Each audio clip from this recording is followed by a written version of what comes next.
अच्छा बेटा, आपके पास आज 1.6 एक्सरसाइज के जो वर्ड्स प्रॉब्लम है कंफ्यूजन होती है स्टूडेंट्स को कि उसकी इक्वेशन कैसे बनाते हैं। ठीक है, तकलीफ सी होता है बेटा। Abdullah Rashid, yes sir, please straight. तो आपके पास करना क्या है, आपके पास आज आप ये बता देते हैं कि हम उसकी इक्वेशन बनाते कैसे हैं। अब यहाँ पे लिखा है लेंथ ऑफ अ रेक्टेंगल। सबसे पहले आपको ये पता होना चाहिए कि रेक्टेंगल होती क्या है। रेक्टेंगल आपके पास जिसकी अपोजिट साइड इक्वल भी होती हैं और उनके दरमियान बनने वाला एंगल भी राइट एंगल होता है। यानी ये आपके पास राइट एंगल है जिसकी वजह से हम इसको रेक्ट एंगल कहते हैं। ठीक है ना।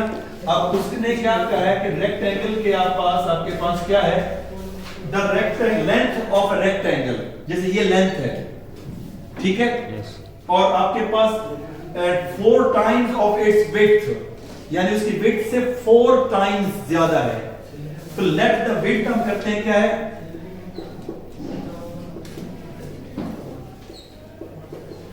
लेट विड्थ x है उसकी, कशान सी मतलब बेटा, लेट विड्थ उसकी क्या है हमारे पास x है। तो लेंथ को अगर ये आपके पास है x और लेंथ को मैंने लेट कर लिया y,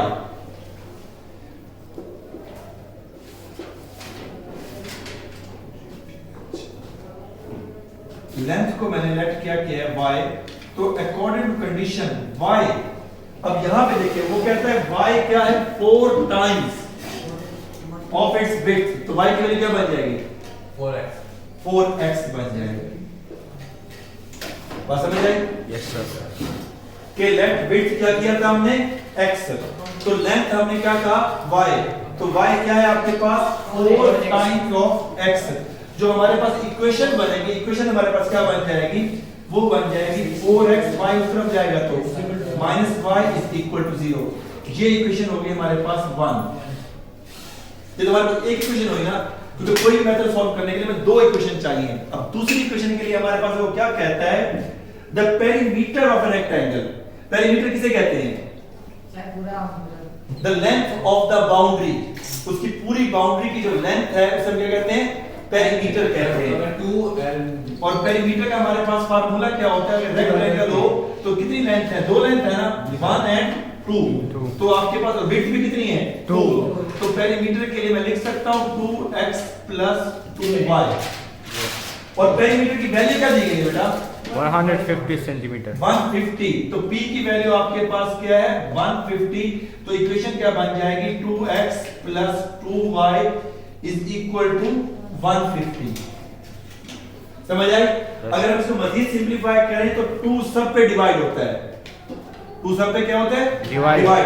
तो डिवाइड बाय हम क्या कर देंगे, डिवाइड बाय आपके पास 2 करेंगे, तो उस इक्वेशन को इसके नीचे लिख रहा हूं, क्या बन जाएगी दूसरी इक्वेशन हमारे पास x + y 150 डिवाइडेड बाय 2 क्या आ जाएगा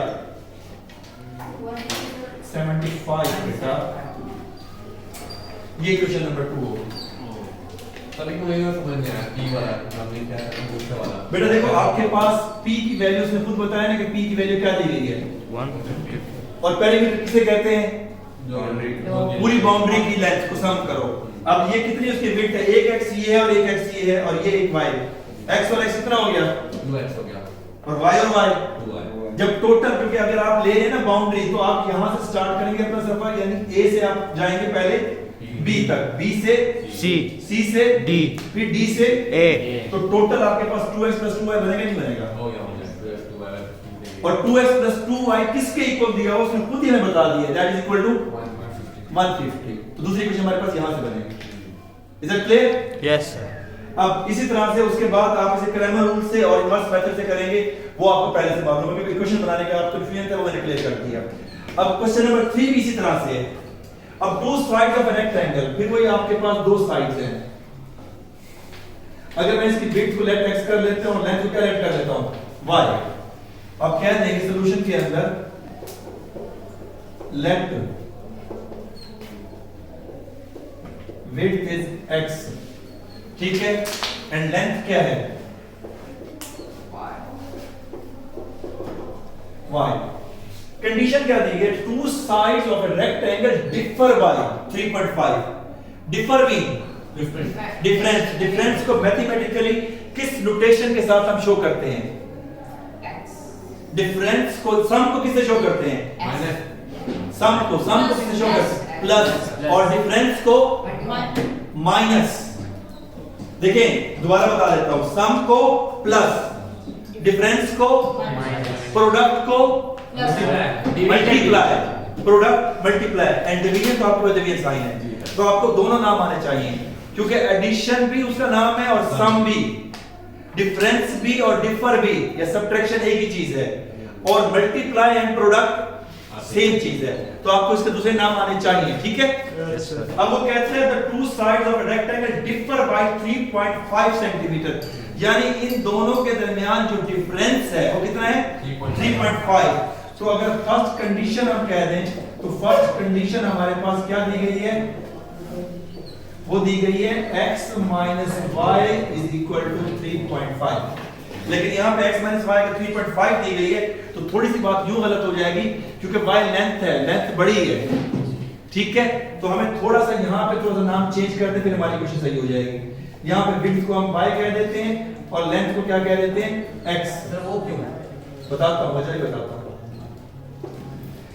बेटा। हमने कहा कि x में से y की वैल्यू निकालेंगे 3.5 आंसर आता है। अगर हम x विड्थ को कहेंगे तो लेंथ उससे बड़ी है, निकल के आंसर फिर भी पॉजिटिव आ रहा है। लेंथ हमेशा बड़ी होती है ना। अब मैं ये कहता हूं फॉर एग्जांपल आपके पास x माइनस वाई, अगर मैं इसको विड्थ कह देता हूं तो विड्थ के हिसाब से ये छोटी होगी, अब छोटी में से लेंथ को भी माइनस कर रहे हैं 3.5, तब भी आंसर 3.5 आ रहा है, तो बात गलत नहीं हो जाती? तो इसीलिए हमने क्या किया, यहाँ विड्थ को वायलेट कर लिया और लेंथ को, तो आपके पास x माइनस y, क्योंकि ये लेंथ है, लेंथ बड़ी होती है ना, लेंथ में जब विड्थ को माइनस किया तो 3.5 सेंटीमीटर आपके पास वो ज्यादा था, आपके पास सेंटीमीटर नहीं आ। बात समझ आई यहां तक कि नहीं आई? दूसरी कंडीशन के लिए क्या कहता है? द रेक्टेंगल आपके पास पेरीमीटर कितना दिया गया है? 67।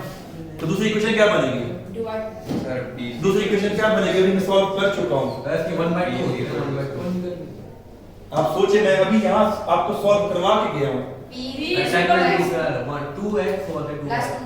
हाँ, तो P इज इक्वल टू आपके पास P की वैल्यू हमारे पास दी गई है, आपके पास 67, तो P फार्मूले के तहत आपके पास क्या बन जाएगा? 2y। P की वैल्यू क्या है?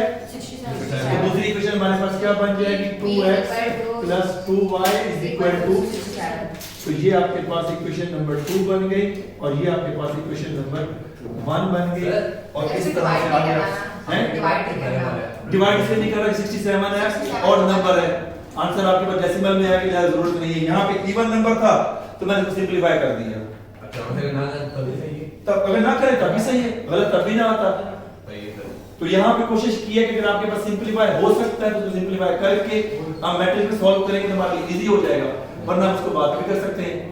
That is clear? Yes sir. इसे राइट कर लें, फिर अगला सवाल समझाता हूँ।